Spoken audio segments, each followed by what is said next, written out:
Pierre Kroll, bonjour. Vous êtes dessinateur, vous publiez une caricature chaque jour dans le grand quotidien belge le soir. Vous êtes aussi depuis peu sur scène avec une conférence-spectacle où vous présentez avec ironie votre vision du monde. Et vous faites partie de Cartooning for Peace qui rassemble des dessinateurs du monde entier qui défend en quelque sorte la liberté d'expression. Alors, au bar de l'Europe, je vous ai servi du champagne. Mais ne vous réjouissez pas trop vite. Il est tiède, il ne pétille plus. Un peu à l'image de cette Europe d'aujourd'hui, cette Europe qui fait pchit. C'est aussi ce qui ressort de l'exposition dont vous êtes une cheville ouvrière, une exposition à Mons en Belgique, intitulée « Ceci n'est pas l'Europe ».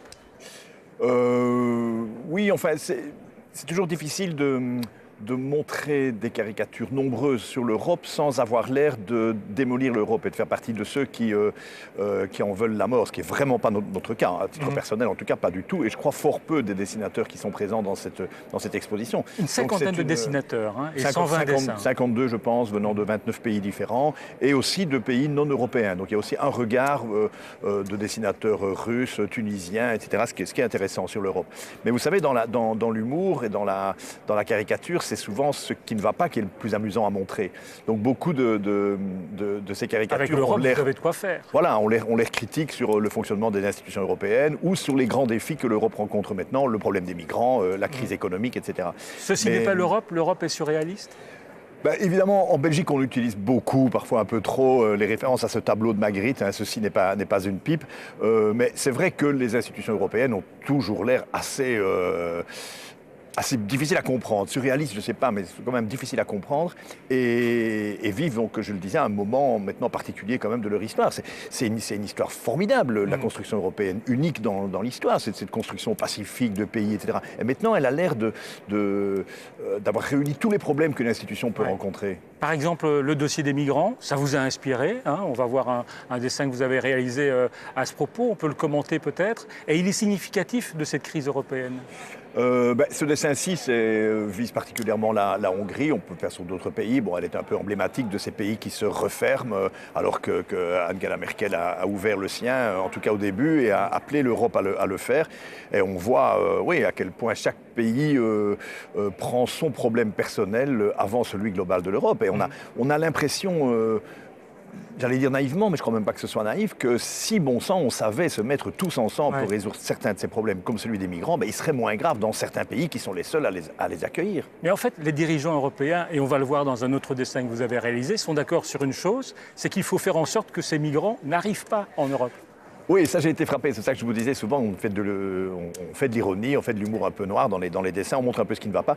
Et j'ai été étonné de ce nombre de réflexions, de propositions qui sont faites surtout pour que ces gens ne partent pas. L'utopique, la meilleure, c'est qu'ils soient heureux dans leur pays. Bon, ça c'est pas très facile à organiser. Mais alors on a parlé de couler les bateaux qui pourraient les transporter, j'espère sans les migrants dessus, de ne plus les aider à monter à bord des bateaux, etc. Enfin, c'est affreux. Ce qu'on voudrait surtout, c'est qu'ils restent bien là. Voilà. Autre dessin, j'ai peur.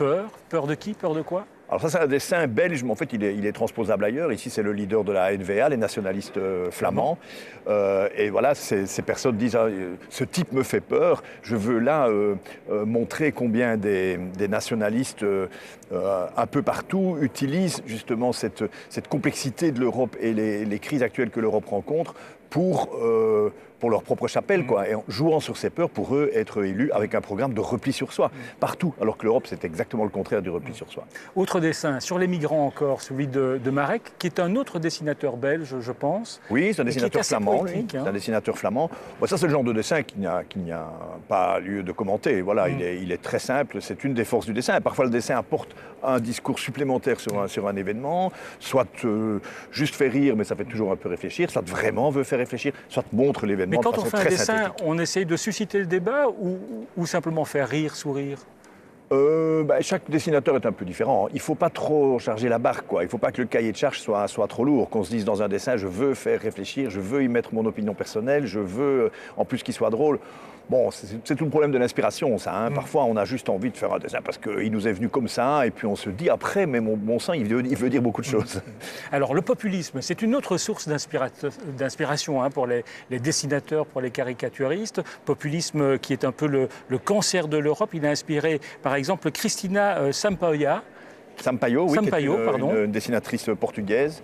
Moi, j'ai été étonné dans une exposition que C'est un peu j'avais... la panoplie du petit populiste, ça. Oui, oui, voilà. Ici, on voit un exhibitionniste qui fait peur aux gens avec des sigles, des logos de tous les partis les plus extrêmement populistes et de nouveau toujours qui prônent ces replis sur soi, ces replis identitaires qui sont maintenant vraiment une gangrène en Europe.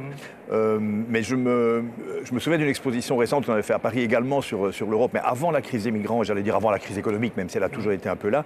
Et on voyait déjà se poindre dans beaucoup de caricatures la peur de l'Europe qui grandissait, par exemple, de cet élargissement européen. Et on a vu aussi, ça c'était plutôt une exposition historique sur l'histoire de la construction européenne par des caricatures. Et on voyait qu'à chaque arrivée annoncée d'un nouveau pays, il y avait des réactions, il y avait des caricatures des pays qui étaient déjà dans l'Europe pour dire « Oui, mais attention, il faut rester entre nous ».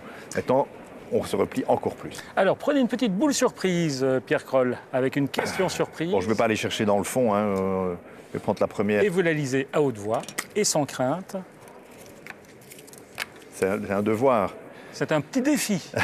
Vous avez 1 minute pour nous dessiner le Parlement européen. Et voilà, on a tout prévu. Bon. Une feuille de papier, un stylo, et vous dessinez ce Parlement européen où nous sommes aujourd'hui. Mais que je sache, si je me souviens bien, le Parlement européen, c'est 751 élus, c'est quoi? Donc si je dois vous dessiner ça super calé. En 1 minute, allez, attendez. dessinez-nous 751 députés. Je peux le mettre dans ce sens-là? Oui, j'ai le droit. Dans le sens que vous voulez. Allez, je vous ferai... Allez, top chrono, 1 minute. 1 minute. Et on rappelle pendant ce temps-là que cette exposition qui est organisée par Cartooning for Peace a lieu donc à Mons, en Belgique, jusqu'à fin juin. Cartooning for Peace, c'est combien de dessinateurs ? L'association compte environ 140 dessinateurs du monde entier. Ici, je vous disais, il y en a une cinquantaine qui sont représentés par leur dessin, parce qu'on n'a pas cherché à ce que chacun y soit nécessairement.